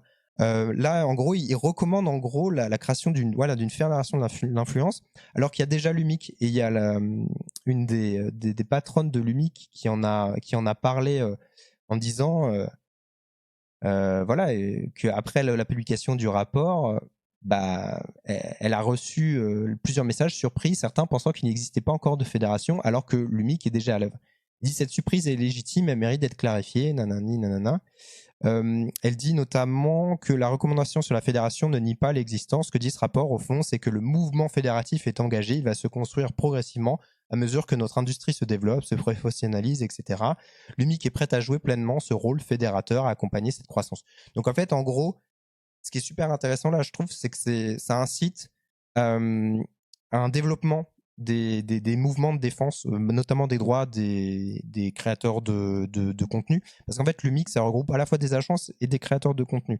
Mais on pourrait évidemment penser à des mouvements de syndicats qui seraient là pour défendre, par exemple, le travail des monteurs, qui est super important à défendre pour les créateurs de contenu. Parce qu'en plus, les créateurs de contenu, c'est très large. C'est aussi bien Squeezie que quelqu'un qui a 10 000 abonnés sur TikTok et qui a besoin aussi peut-être d'aide juridique, etc. Donc il y a tout un enjeu là-dessus qui est ultra important, je trouve.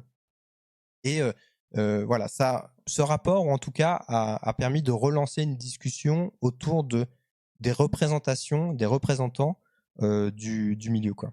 La modération, évidemment, Miss Mev, évidemment, merci pour ça, merci pour ce rappel important. Mais oui, les modérateurs, bien sûr, les modérateurs qui font un travail bénévole dans l'immense majorité des cas, c'est aussi un type de poste qui mérite d'être discuté, d'être mieux structuré. Et donc voilà. J'avance un petit peu parce que voilà, quand même, il se fait tard. Mais évidemment, donc il y a des enjeux dans le rapport sur la lutte contre le cyberharcèlement, les violences subies par les influenceurs. Ils encouragent vachement à plus d'accompagnement sur la protection des données privées des créateurs de contenu. J'en parlais beaucoup dans l'article sur les risques personnels qu'ils subissent au quotidien, ne serait-ce qu'un truc tout bête comme la protection de l'adresse personnelle. Il y a encore trop de créateurs de contenu, quand ils créent leur société, ils mettent leur adresse personnelle. C'est des informations qui peuvent se retrouver publiquement dans certains cas et ça a posé des soucis à certains. Donc voilà, il faut vraiment prendre conscience de l'importance de la domiciliation et même de protéger aussi ses proches parce que des fois, par exemple, ça a déjà été le cas de gens qui déposaient des marques mais qui étaient déposées par des proches à eux, qui eux se protégeaient pas aussi bien, leurs données personnelles. Donc là, il y a un enjeu ultra important. Protéger aussi les droits liés à leur contenu. Donc c'est ce que je vous disais tout à l'heure un petit peu avec la protection des IP, des propriétés intellectuelles. Voilà, via l'inscription de leur création des formats dans des catalogues de référence au niveau national ou européen, par exemple, pour éviter des fois, encore une fois, le vol, etc.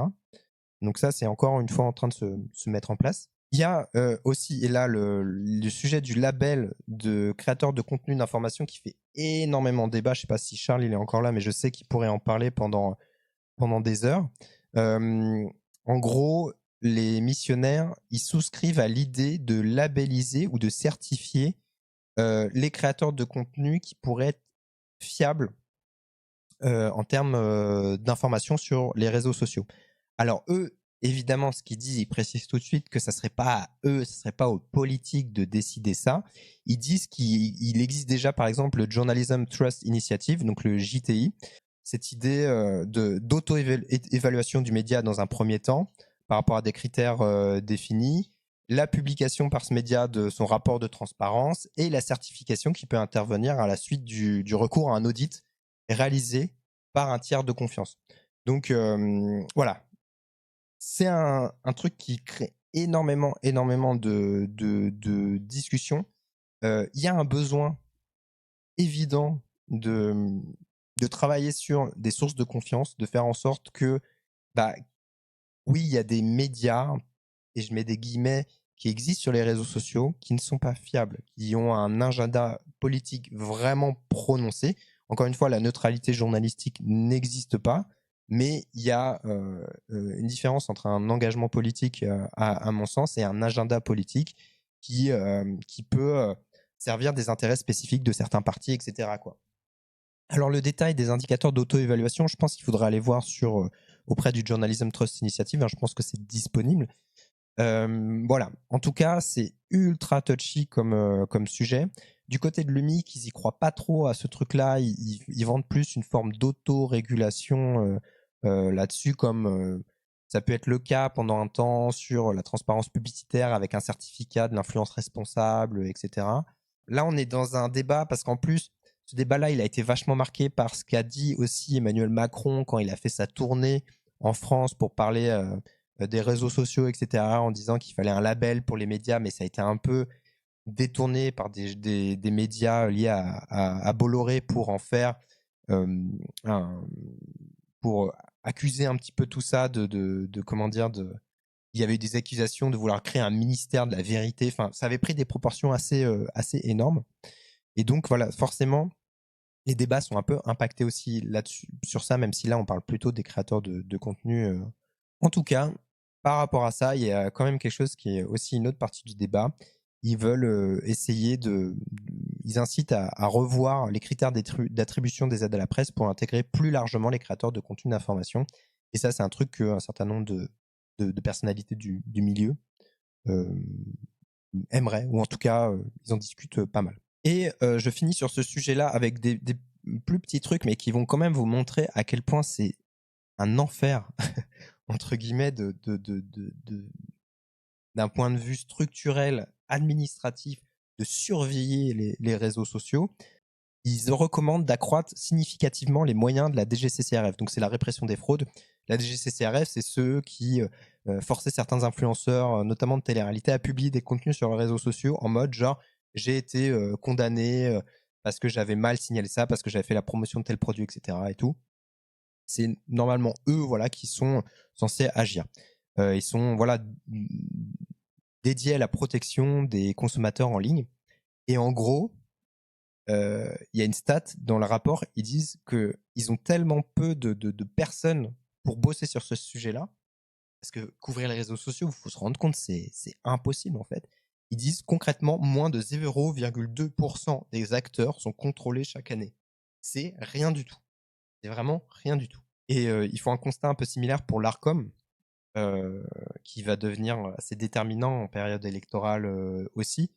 Elle repose en fait, la direction des plateformes en ligne de l'autorité, elle repose sur seulement 23 équivalents temps plein, avec 2 agents assurant à eux seuls le suivi quotidien des plateformes devant répondre aux obligations du DSA, donc la loi européenne.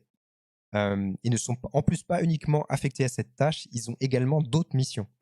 Donc les services, ils s'estiment qu'il y aurait plusieurs milliers de sites et plateformes qui relèveraient de la compétence du régulateur national. 300 sont déjà recensés.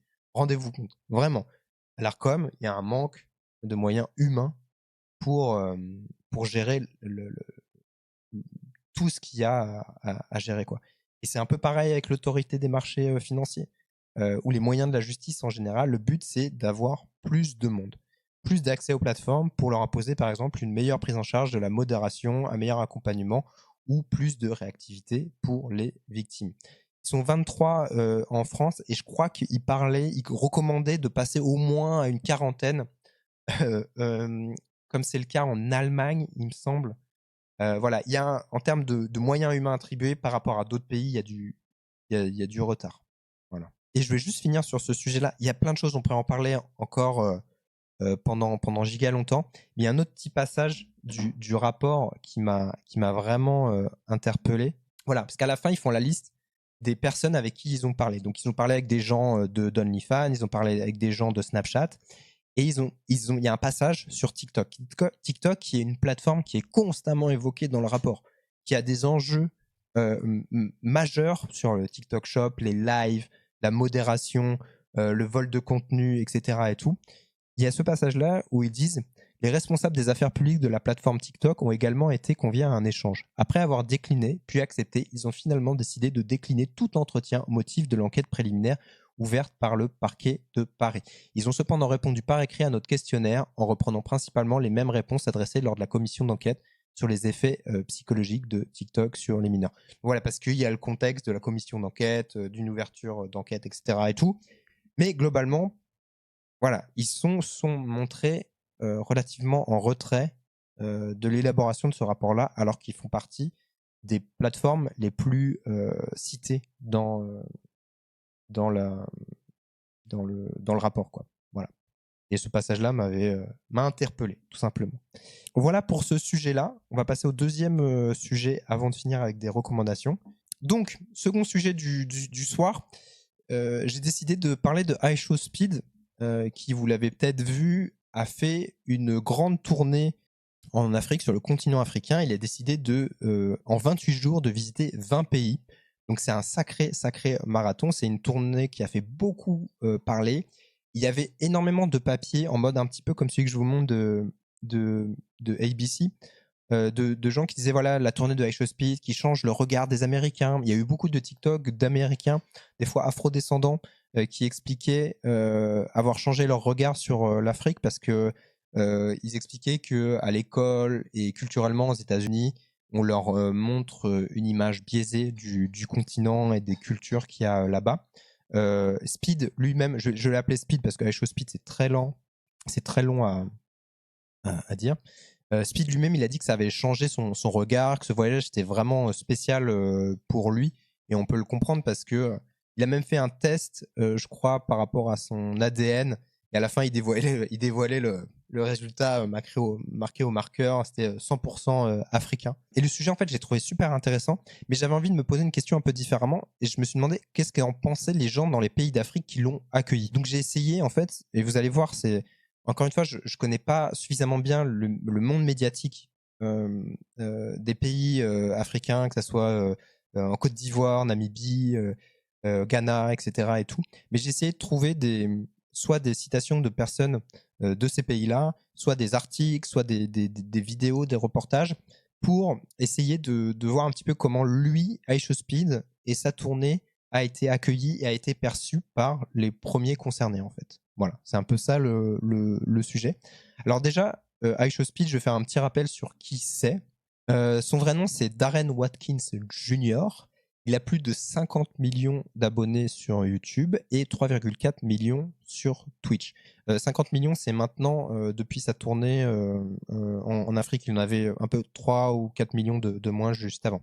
C'est une gigastar sur Internet, il a été élu plusieurs fois streamer de l'année, etc. Il est connu, en fait, surtout pour ses lives à travers le monde, vraiment sans filtre, exubérant, où il crie, où il aboie. Une de ses signatures, c'est d'aboyer.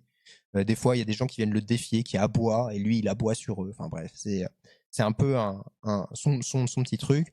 Il saute dans tous les sens, il fait des défis, il court à droite à gauche, parce que c'est quelqu'un aussi de très athlétique, de très sportif. Donc il adore les défis sportifs. Il va à la rencontre des gens, de leur culture. Bah oui, c'est surtout un streamer dans le sens où il s'est fait connaître vraiment avec des réactions très exagérées par rapport à des jeux vidéo. Les gens, ils viennent le voir des fois par milliers, par centaines, pour lui offrir des cadeaux, lui proposer un défi, lui faire découvrir une particularité locale, ou juste passer dans ses streams et se faire un peu de pub. Ce sont des moments qui sont vraiment bruts. sans montage. Donc parfois, ça peut être assez étrange, un peu déstabilisant, voire gênant. Mais c'est ce direct-là qui fait vraiment son succès. Par contre, il a connu un certain nombre de polémiques. Et ça, c'est un article dans Du Monde. Ah mince, je suis même pas connecté là. Honte. Mais il y a un article du Monde que je vais vous citer. En gros, voilà, le parcours de ce grand fan du footballeur portugais Cristiano Ronaldo n'est pas pour autant exempt de controverses. Proche d'Adin Ross, un streamer américain connu pour des sorties sexistes, homophobes et racistes, et pour avoir soutenu Donald Trump, iShowSpeed a, à plusieurs reprises, tenu lui-même des propos particulièrement violents. En 2022, il hurlait sur une joueuse de Valorant d'aller faire la vaisselle de son mari. Cette année-là, l'influenceur avait été épinglé aussi lors de la Coupe du Monde de football pour un commentaire raciste adressé à un supporter chinois. Des épisodes qui lui ont valu des sanctions de Twitch, de l'éditeur de jeux Riot Games, ainsi que du groupe télévisuel britannique Sky Sport, et dont il essaye aujourd'hui de se distancer. Voilà pour iShowSpeed. Depuis, bon voilà, il y a toujours l'argument qui ressort de son âge, il vient de fêter ses 21 ans. Depuis, il y a beaucoup de gens qui disent effectivement qu'il a grandi, qu'il a changé, qu'il est plus mature. C'est en tout cas ce qu'il essaye de montrer avec ses tournées autour du monde, sans forcément renoncer à son côté exubérant, etc. Et sa volonté de faire le show. Bah, on l'a vu aller en Chine, par exemple, pour faire tout un tas de choses là-bas et montrer la Chine de façon différente, au point où il a été accusé d'avoir été payé par le pays pour en faire sa promotion. On va voir ce sujet-là, il est important pour la suite. Mais évidemment, il a démenti ça, etc. On l'a vu en France aussi. Je ne sais pas si vous vous souvenez de son passage en France. Il avait croisé Amine Mathieu.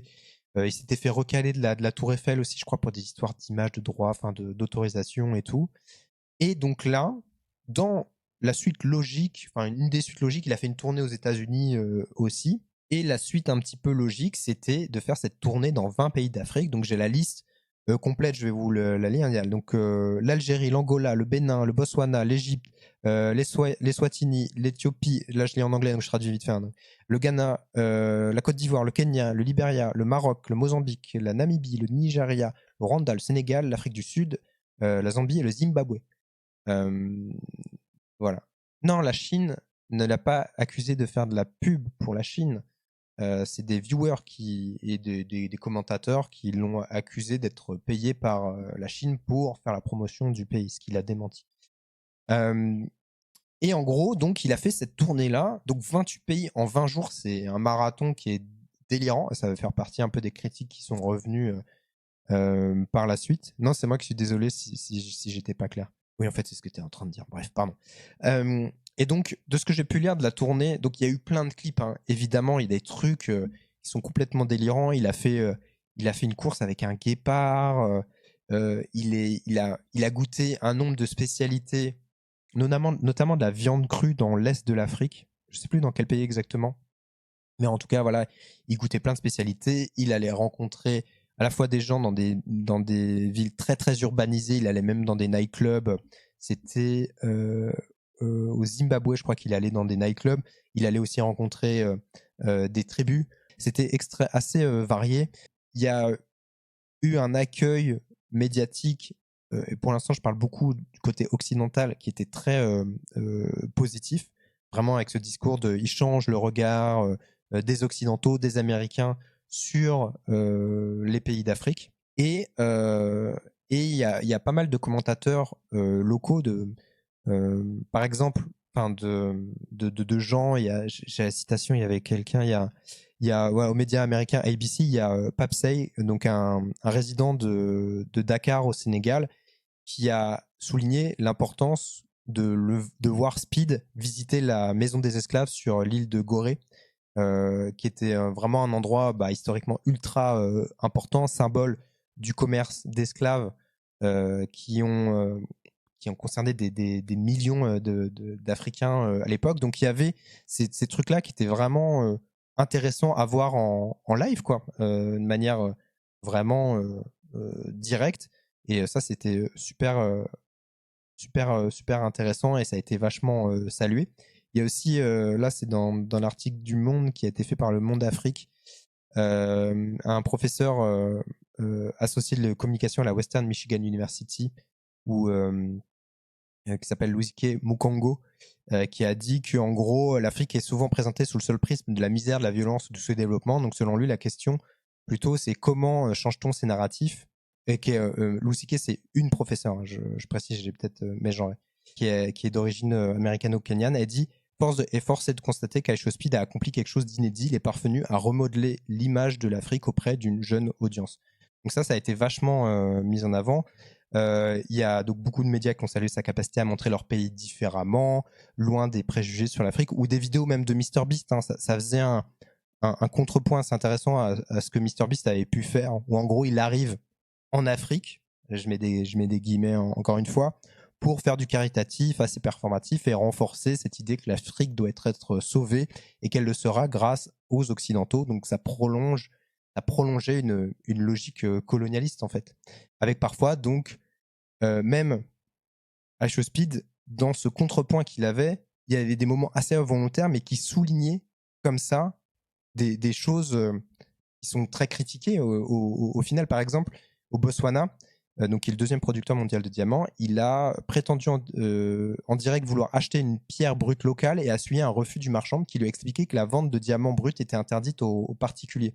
Et qu'en gros, cette séquence-là a permis de remettre en avant le fait que les richesses minières de ce pays-là étaient souvent destinées à l'étranger et qu'il y avait une exploitation par l'étranger, par l'Occident notamment, de ces richesses-là. Et donc ça, alors qu'à la base c'est une séquence un peu involontaire, ça a permis de recréer un dialogue autour de ces sujets qui sont très importants.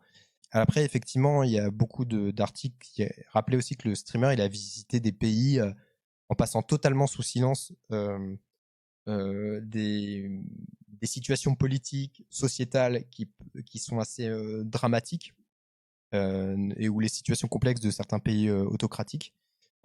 Évidemment, lui, il dira que il n'est pas là pour parler politique, mais mine de rien, en fait, il fait partie d'un programme politique puisque dans certains pays, notamment en Namibie, il a été accompagné par les structures gérant le tourisme là-bas, qui lui ont fait des suggestions, qui lui ont emmené dans des endroits, qui lui ont fait rencontrer des gens, etc.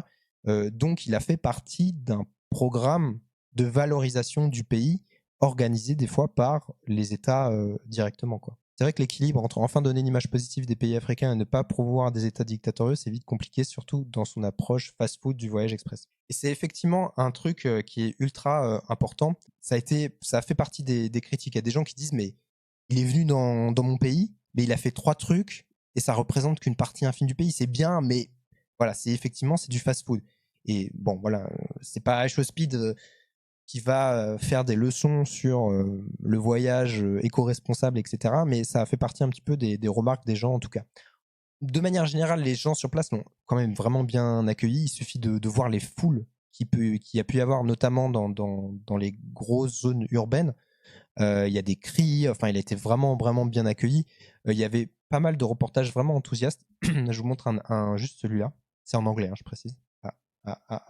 Be today in a packed 6-hour affair that saw the American streamer, who is on a tour of the African continent, attract over 360,000 new subscribers, hitting a total of 48 million subscribers on a stream that's had over 8.4 million views on YouTube so far.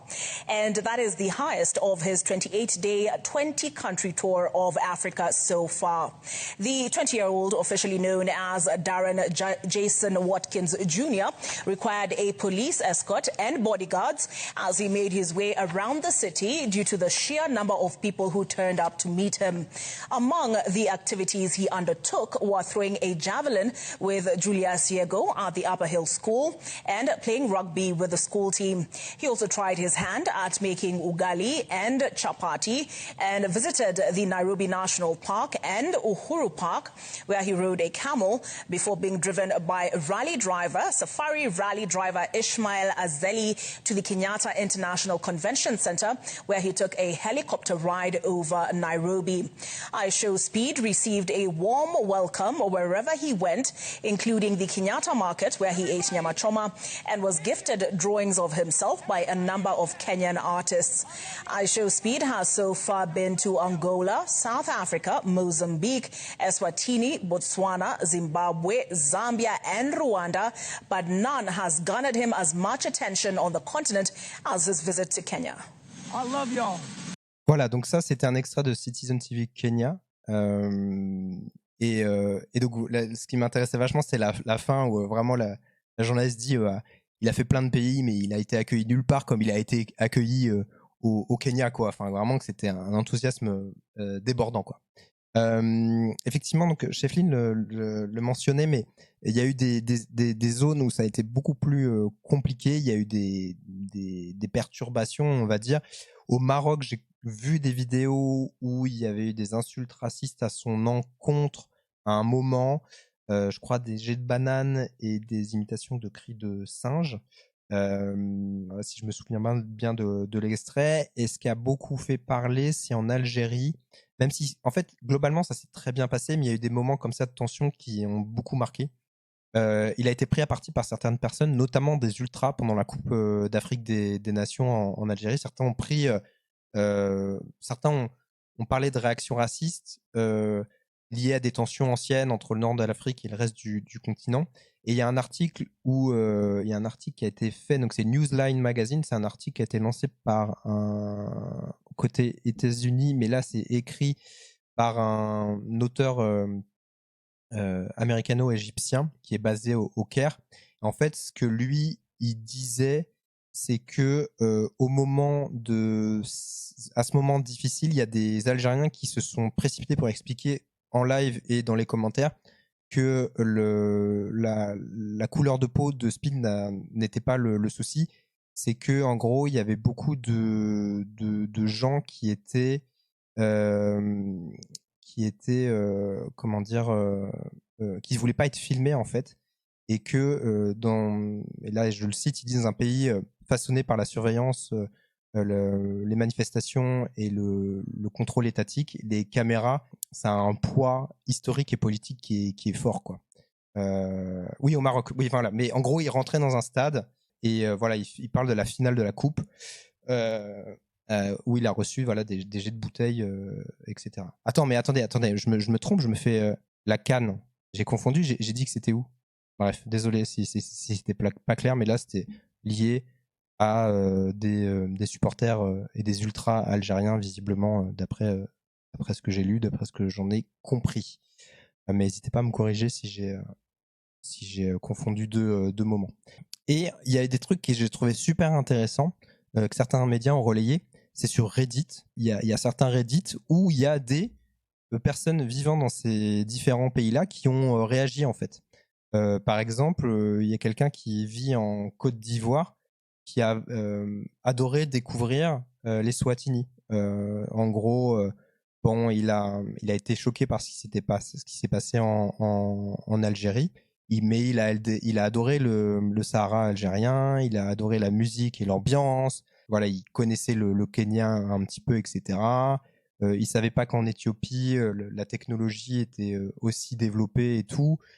Et qu'il avait hâte d'aller en Afrique de l'Est pour goûter à cette viande crue qu'à un moment iShowSpeed a goûté. Et en fait, il y a plein de trucs comme ça, de gens qui font des retours. Merci PNJ Lian pour le follow, merci.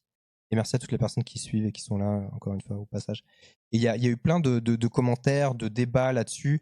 Il y a un certain nombre de critiques qui sont revenus sur le fait qu'il est passé donc de façon express dans chaque pays, comme je disais. Il y a des gens qui sont agacés à l'idée que leurs compatriotes attendent la venue d'un influenceur américain pour se sentir validés, en fait. Ça, c'est un truc qui revenait régulièrement. Il y en a, par exemple, qui n'ont pas aimé en Namibie. Je crois que oui, c'était en Namibie, je crois, qu'un homme aille le défier à la course et se montre très orgueilleux avant que Speed le batte à la course. Il y en a d'autres qui minimisent un petit peu l'importance de ce moment-là. Au Ghana, il y a eu une polémique parce qu'en fait, le ministre des Affaires étrangères, donc c'est Samuel Okudzeto Ablakwa, qui lui a remis un passeport ghanéen. Et en fait, ça, c'est la BBC qui en parlait. Ça a créé des petites tensions. Beaucoup ont réagi positivement, mais il y a d'autres qui ont accusé le gouvernement d'évaluer entre guillemets le passeport en le donnant comme ça à des célébrités étrangères. Il y a un petit peu le même débat, j'ai l'impression, en France pour George Clooney qui a été assez critiqué, quoi. Et il y a aussi c'est une radio numérique au Zimbabwe qui a fait un édito pour critiquer ce que le pays a voulu lui montrer. Et donc selon son auteur, en gros, au lieu de lui montrer de l'authenticité du pays, ils ont voulu l'impressionner. Ils lui ont offert une limitation, en gros.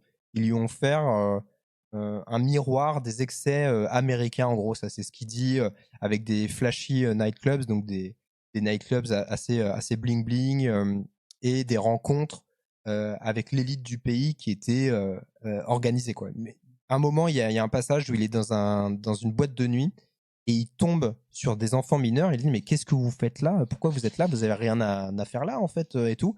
Et visiblement, c'était les enfants d'un homme d'affaires très influent ou d'un politique, je crois, qui avait réussi à s'incruster dans la boîte de nuit pour passer un moment avec Speed, quoi. Donc ça a été assez critiqué.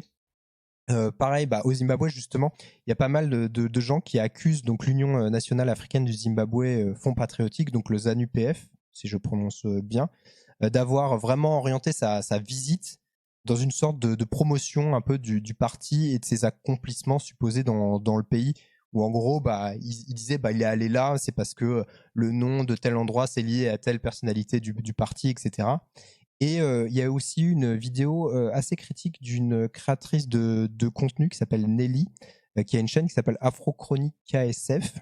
Donc elle est née, pour information, d'un père tchadien et d'une mère française. Elle a beaucoup vécu en France, mais elle est partie vivre au Bénin. Je crois qu'elle vit toujours là-bas actuellement.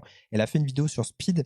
Il y a ce passage que je voulais vous partager. C'est une Afrique occidentalisée qui provoque ces réactions admiratives, ce qui signifie, encore et toujours, que la valeur de l'Afrique est déterminée par l'Occident, c'est-à-dire par des références qui ne sont pas africaines. Et c'est là qu'on arrive à deux extrêmes que le tour d'Aïcho-Speed en Afrique montre bien. C'est soit le côté ultra folklorique, où là justement on est dans un cadre où on va mettre les tenues traditionnelles, on va voir les maisons en case, il y a les danses, etc. Voilà, c'est le cadre touristique qui se voudrait authentique. Et de l'autre côté, ça va être une Afrique et des Africains dont les bâtiments, les vêtements, les références, etc. vont être étrangères. J'ai vu un extrait de Aïcho-Speed en Algérie. À un moment, il se balade dans les rues d'Alger. Si je n'avais pas le contexte que c'était en Algérie, j'aurais vraiment cru que c'était la France. Et c'est super triste parce que de un, lui, il disait « Oh, waouh, c'est beau. Ah, mais j'ai l'impression d'être en Europe. » Ensuite, il y avait les réactions qui disaient « Ah bah oui, tu vois, c'est super beau. Waouh, c'est Alger. On est trop fiers, c'est Alger. » Et puis, t'en as d'autres qui disent « Ah bah, merci la France, du coup. » Parce qu'on sait que c'est la France qui a construit ça, vu que c'était la France qui était la colonisatrice. Ça peut être à différents niveaux, mais il faut déjà qu'on intègre qu'on est tous aliénés. C'est-à-dire qu'on a tous en nous une référence profondément ancrée qui est étrangère. Et Voilà, donc vous pouvez aller voir le reste de la vidéo si vous le souhaitez. Et mais encore une fois, c'est son avis à elle.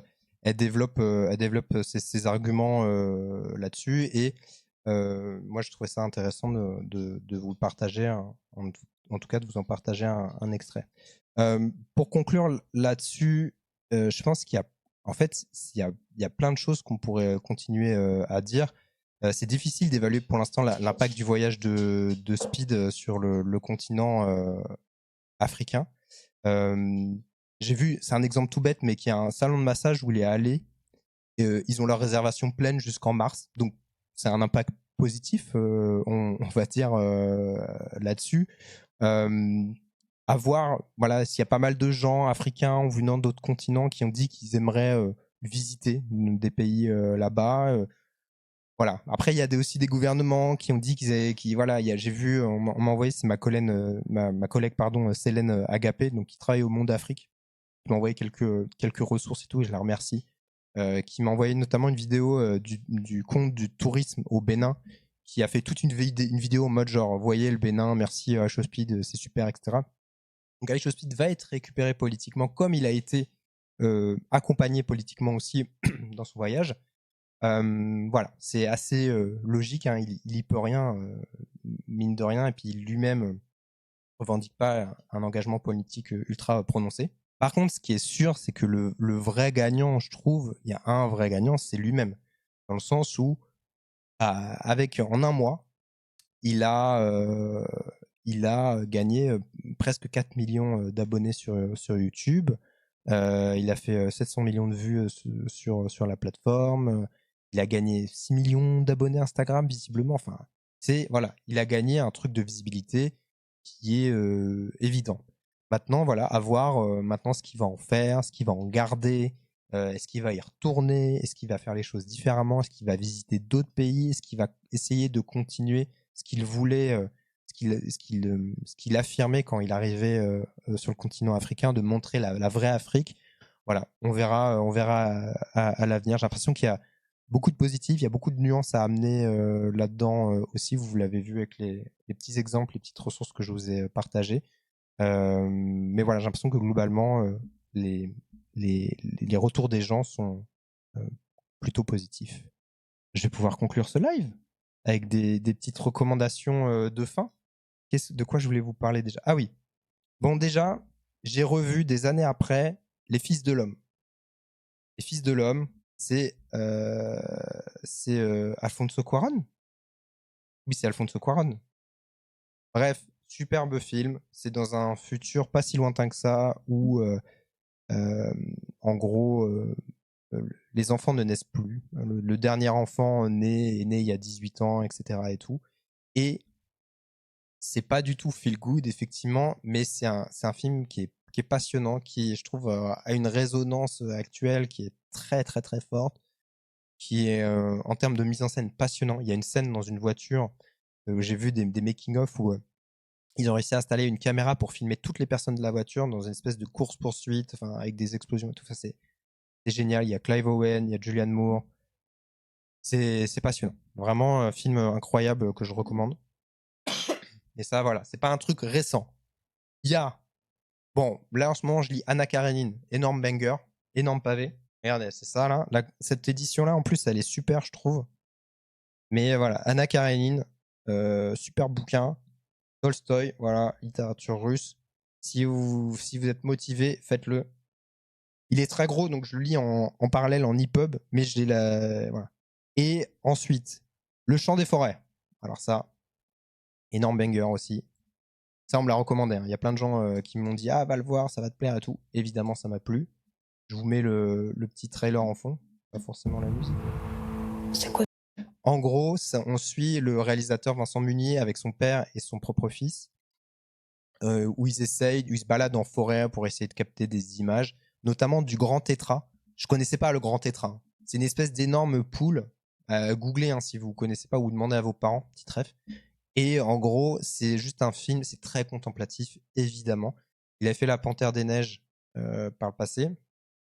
Et là, en gros, il est en forêt et donc il filme. Il y a plein d'oiseaux, il y a un lynx. C'est génial. Le sound design est effectivement fascinant.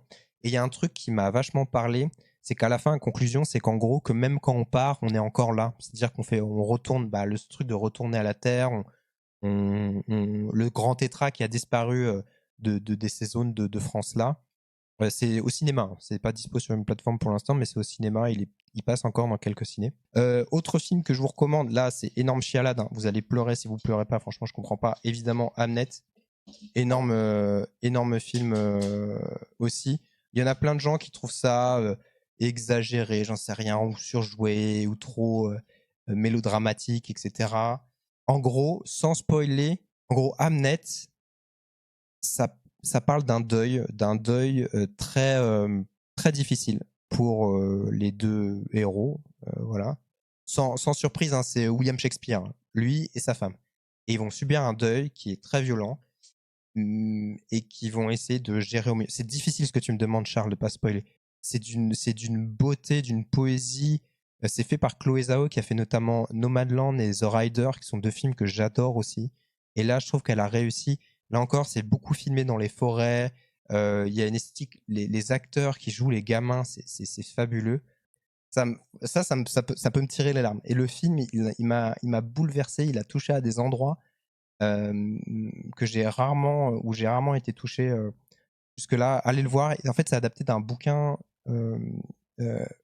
qui raconte cette partie-là de la vie de William Shakespeare en interprétant certaines choses. Mais voilà, c'est lié à l'œuvre de William Shakespeare. Je peux pas en dire plus sans spoiler, machin et tout. Et en même temps, le spoil, limite, on s'en fiche parce que ça fait partie du pitch du film. Voilà. Mais voilà. Petit conseil, si vous êtes parent, allez-y encore un peu plus équipé, on va dire. Voilà, c'est Maggie O'Farrell qui est un roman qui s'est inspiré d'une partie de la vie de William Shakespeare sur laquelle on n'a pas tant d'informations que ça, et qui va créer une histoire et qui va lier la vie personnelle de William Shakespeare et Hamlet de manière... voilà, bref, moi j'ai adoré. Petit conseil de chaîne YouTube, quand même, Margorito, évidemment, si vous connaissez pas déjà, allez la suivre. Elle conseille des lectures, des livres, etc.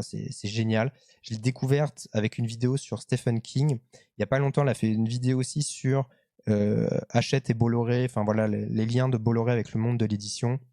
Génial, trop cool. J'ai une amie qui il y a pas longtemps a fait des stories en disant qu'elle essaie de faire plus attention à sa consommation de contenu et de consommer des choses qui lui font du bien, etc. Et tout. Moi, je consomme énormément de contenu YouTube, dont beaucoup de contenus qui peuvent pas être faciles à regarder ou qui peuvent me provoquer une forme d'indignation, on va dire.